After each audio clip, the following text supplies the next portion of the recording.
आंखों में पानी, होठों पे चिंगारी रखो। जिंदा रहना है तो तरकीबें बहुत सारी रखो। राह के पत्थर से बढ़कर कुछ नहीं है मंजिलें, रास्ते आवाज देते हैं, सफर जारी रखो। Welcome to the Prashant Joshi talk show.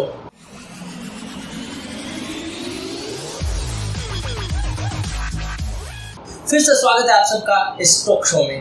आज का टॉक शो इतना पावरफुल और एनर्जेटिक होने वाला है कि बस मजा आ जाएगा। अरे भाई मुझे पता है मैं हिंदी में बात कर रहा हूँ क्योंकि आज के हमारे जो गेस्ट है ना, उन्होंने मुझे इंसिस्ट किया कि भाई आज का हमारा टॉपिक है इनोवेशन के ऊपर, तो आप भी कुछ इनोवेटिव कीजिए, क्यों ना इस टॉक शो का इस एपिसोड को हम हिंदी में शूट कर दें। मैंने कहा चलिए भाई करते हैं कुछ, आज कुछ करते हैं तूफानी। आज के जो हमारे गेस्ट है ना, उन्हें इंट्रोडक्शन की कोई ज़रूरत नहीं है।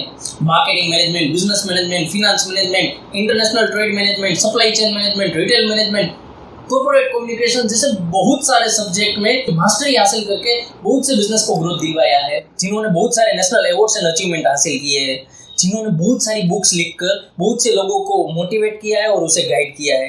ऐसे केस कंसल्टिंग कंपनी के founder mister Ketan Sujitra. Sir welcome to the talk show. Yes sir, thank you Prashant ji, आपने मुझे ये प्रशांत जोशी टॉक शो में इनवाइट किया है, इसके लिए आपका बहुत बहुत धन्यवाद। सर आजकल हम देखते हैं कि मार्केट में भाई एक कॉपी पेस्टिंग का जमाना आ गया है। कोई एक बंदा अगर सक्सेसफुल हो जाता है तो दूसरे पीछे मतलब लाइन लग जाती है। एक का बिजनेस सक्सेसफुल हो गया तो सेम मतलब कॉपी करते जाते हैं, कोई इनोवेटिव सोचता नहीं है। पर बहुत से स्पीकर ऐसा बोलते हैं कि भाई बिजनेस इनोवेशन होना चाहिए। तो मेरा पहला क्वेश्चन ये सर ये है कि व्हाट इज बिजनेस इनोवेशन? ये बिजनेस इनोवेशन क्या है? बिजनेस इनोवेशन है आवश्यकताओं की ज़रूरियत रहती है तो आती है।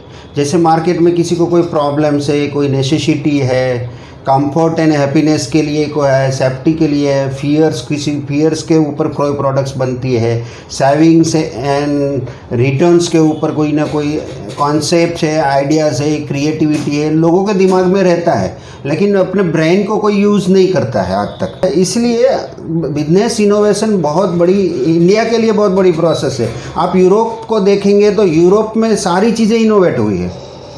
लास्ट 70 ईयर्स से आप देख रहे हैं कि जो भी है, इलेक्ट्रिसिटी है, ट्रेन है, प्लेन है, वो सारी चीज़ें यूरोप से इनोवेट हुई है। उसको कॉमर्शियलाइज यूएस ने किया है सारी चीज़ों को, और इंडिया और बाकी सब सारे कंट्रीज़ ने उसको एक इम्प्लीमेंट थ्रो पे उसको कॉपी पेस्ट किया है। बाकी सारी इनोवेशन बहुत चीज़ कम है, लेकिन आजकल के जो नए यंग माइंड्स है, यंगस्टर्स है, वो सारी चीज़ें लेके आ रहा है, अपने अपने बहुत सारे फील्ड्स में इनोवेशन कर रहे हैं, बहुत सारे स्टडीज़ कर रहे हैं, रिसर्च कर रहे हैं, उसके बाद जो इनोवेशन लाता है।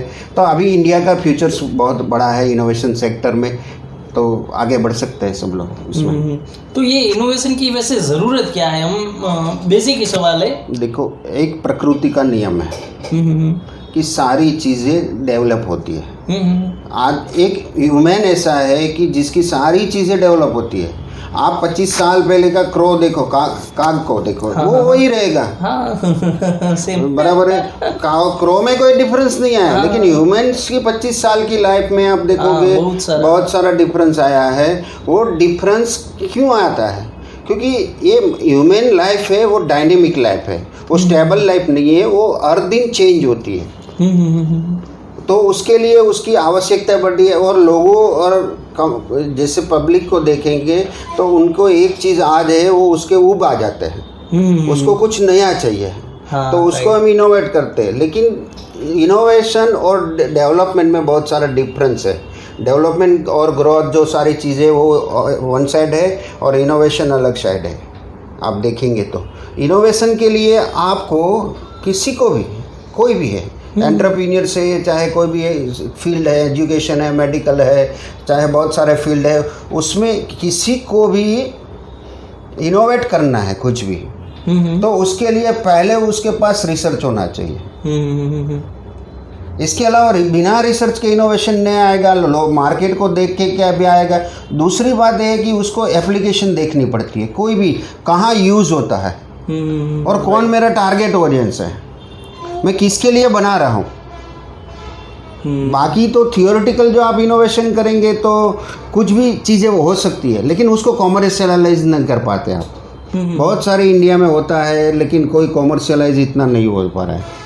तो अच्छा, मैं सर की बात को आपको सिंपल फॉर्म में समझा देता हूँ। इनोवेशन मतलब आप नए घर में अगर रहने जाते हैं तो शुरू में जो मतलब हैप्पीनेस वाली फीलिंग रहती है वो ज़्यादातर टिकती नहीं है। क्यों? क्योंकि हम यूज टू हो जाते हैं। एट द सेम वे जो भी प्रोडक्ट आप बना रहे हैं या जो भी सर्विस आप प्रोवाइड कर रहे हैं, जो वो अगर वो सेम वे पे ही आप वो डिलीवर करते रहेंगे तो मार्केट तो कॉम्पिटिटिव है ही, आज नहीं तो कल आपका बिजनेस खा जाएगा। तो अगर आपको मार्केट में टके रहना है, डटे रहना है, तो फिर आपको इनोवेशन करना ही पड़ेगा। Sir my next question is how to create business innovation. Business में 9 टाइप्स के इनोवेशन आते हैं। पहले हम देखेंगे तो प्रोडक्ट्स आएगा। जो प्रोडक्ट इनोवेटिव होता है तो उसका एक कॉमर्शियलाइज वैल्यू निकालना पड़ता है।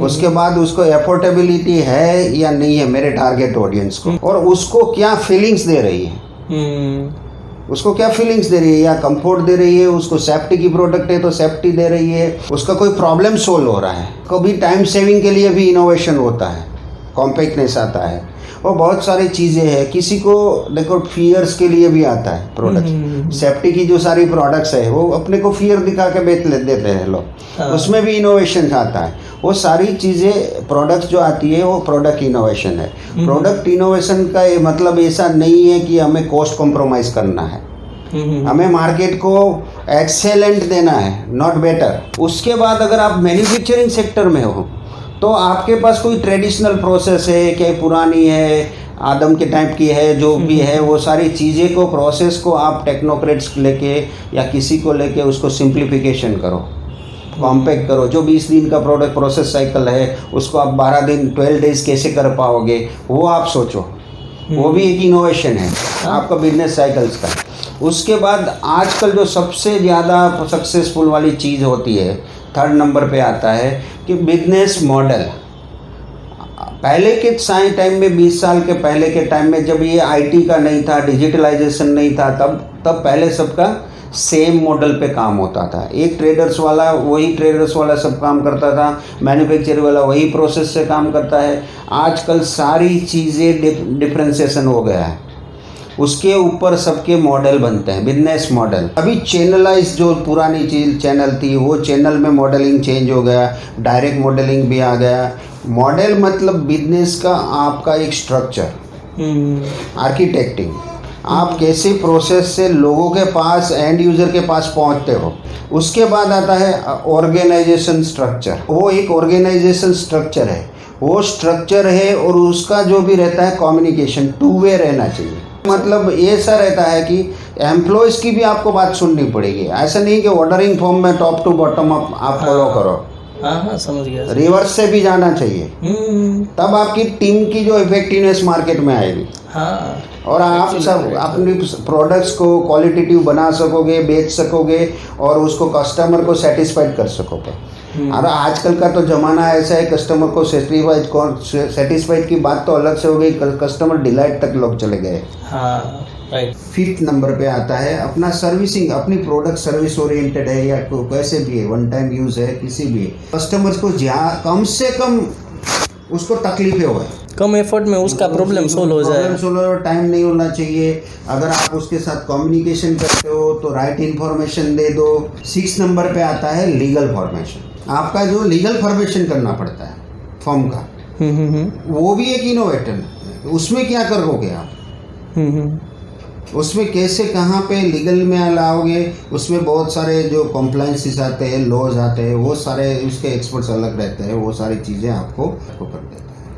उसके बाद इंक्रीमेंटल, मतलब कि जो आप इनोवेशन कर रहे हो वो लास्ट नहीं है, कंटिन्यूसली उसको प्रोसेस रखना है। आज फार्मा इंडस्ट्रीज है, यूएस की फार्मा इंडस्ट्रीज है, इंडियन फार्मा इंडस्ट्रीज है, वो कंटिन्यूसली रिसर्च एंड डेवलपमेंट कर रहे हैं, सबके पास फंड है। मैंने यहाँ पे इंडिया में वही देखा है बहुत सारे मैन्युफैक्चरिंग सेक्टर्स में कि लोगों के पास इनोवेशन के लिए या तो रिसर्च एंड डेवलपमेंट के लिए फंडिंग ही नहीं है। तो आपको रिस्क लेना ही है। ऐसे भी आप एंटरप्रेन्योर्स को एक रिस्क टेकिंग एबिलिटी इतनी तो होनी चाहिए इनोवेशन के लिए। नहीं, सबको अपनी कैपेसिटी से इनोवेशन तो करना ही है। उसके बाद आता है ब्रेक थ्रू। कभी किसी भी प्रोडक्ट पे ब्रेक थ्रू मिल गया आपको, या तो कोई भी आप 2 प्रोडक्ट 3 प्रोडक्ट सिंगल प्रोडक्ट पे भी, मैंने ज़्यादा तक फेलियर लास्ट में देखा है ब्रेक थ्रू में। एंटरप्रेन्योर्स को जब ये ब्रेक मिलता है ना, तब वो एक प्राउडी हो जाता है, या तो इगोइस्टिक हो जाता है, या तो मार्केट को आज से कोई रिप्लाइंग नहीं है, उसको स्टेबिलिटी नहीं है, उसको सस्टेनिंग करने के लिए उसके पास चैनलाइज नहीं होता, कुछ नहीं होता, सारी गड़बड़ी होती है। दूसरी बात ये होती है कि बैक थ्रू के टाइम पे जो उसकी प्रोडक्ट की डिमांड है वो सप्लाई नहीं कर पाता, 2 साल में वो एग्जिट हो जाता है। और बहुत सारे प्लेयर जो आज के मार्केट के हैं, जो कट कॉपी पेस्ट वाले हैं, वो वहाँ पे लीडर बन जाते हैं। इनोवेटर साइड में चला जाता है, मार्जिन में चला जाता है, और फुल स्केप पे वो जो प्लेयर्स आ जाते हैं। ऐसी चीज़ें बनती रहती है, जिसको हम अरविंद मिल बोलते थे। हाँ। कम कपड़ा बनाती थी, आज वो डेनिम बना रही है। इनोवेशन किया, तब डेनिम का कोई वैल्यू नहीं था मार्केट में, आज सब डेनिम पहन रहा है। हाँ। पहन रहा है, तो वो चल रहा है सब। तो ऐसे इनोवेशन लाना है कि जिससे पूरा मार्केट में हिलचाल हो जाए। ऐसा नहीं कि मैं उनसे बेटर प्रोडक्ट बनाया, वो बेटर प्रोडक्ट तो सब बना सकता है। अपने को अपनी प्रोडक्ट, वो भी एक्सेलेंट मोड में। अब मार्केट में देखो, आप देखो, मैं यूएस की कंपनी की बात करो, एप्पल को क्यों कोई नहीं बीट कर रहा, बताइए मुझे। गूगल को क्यों कोई बीट नहीं कर रहा? कंटिन्यूस इंप्रूवमेंट पे ही वो फोकस करते हैं। इंप्रूवमेंट है दोनों का, कंटिन्यूस इंटेलेक्चुअल प्रॉपर्टी में इन्वेस्टमेंट है, कंटिन्यूस उसके पास एक्सेलेंट प्रोडक्ट आती है, एक्सेलेंट सर्विस आती है, जो आपने कभी भी सपने में भी नहीं सोची है, वैसा वो लोग लाके आपके सामने रख देते हैं। लेकिन चाइना के पास कोई इनोवेटिव प्रोडक्ट्स नहीं है। वहाँ पे कोई, वर्ल्ड का आप देखो, कोई भी प्रिंसिपल वहाँ पे नहीं बना है। चाइना में कुछ ऐसे डेवलपमेंट के लिए नहीं है, वहाँ पे तो मास कॉपी पेस्टिंग का वो बात है। Right sir. मैं सभी लोगों को ये बताना चाहूँगा कि भाई आज का ज़माना ऐसा हो गया है कि भाई आपको इनोवेटिव तो बनना ही है। तो हमें भाई चाइना जैसा नहीं बनना है, हमें इनोवेटिव तो बनना ही है। पर इनोवेटिव के साथ साथ, इनोवेटिव मतलब क्या हुआ, फर्स्ट मूवर तो बनना ही है, पर फर्स्ट मूवर के साथ साथ फास्ट मूवर भी बनना है। क्योंकि आजकल क्या होता है, ट्रेंड क्या हो गया है सर, कि फर्स्ट मूवर होता है, मतलब वो आता है, थोड़ी सी सक्सेस मिली, हवा में उड़ने लगता है, फिर धाप नीचे गिर जाता है। कोई और उसका फॉर्मूला चोरी करके मतलब वो फिर आगे निकल जाता है। उसका मतलब उसने तो सिर्फ कॉपी पेस्टिंग ही किया होता है, फिर भी सक्सेस उसे मिलती है। जो फर्स्ट मूवर था वो मतलब स्लो स्पीड के रीजन की वजह से वो वहीं स्टक रह जाता है। पर जो नए प्लेयर्स आते हैं मार्केट में, वो सेम फॉर्मूला कॉपी पेस्ट करके आगे निकल जाते हैं। आप फर्स्ट मूवर भी बनिए और फास्ट मूवर भी बनिए, क्योंकि आज ज़माना बहुत तेज़ी से बदल रहा है। आप जो भी करते आ रहे हैं वही करते रहेंगे तो वही मिलता रहेगा जो आपको मिलता आया है। अगर आपको कुछ ज़्यादा चाहिए, आप ग्रोथ चाहते हैं, तो आपको कुछ हटके करना पड़ेगा।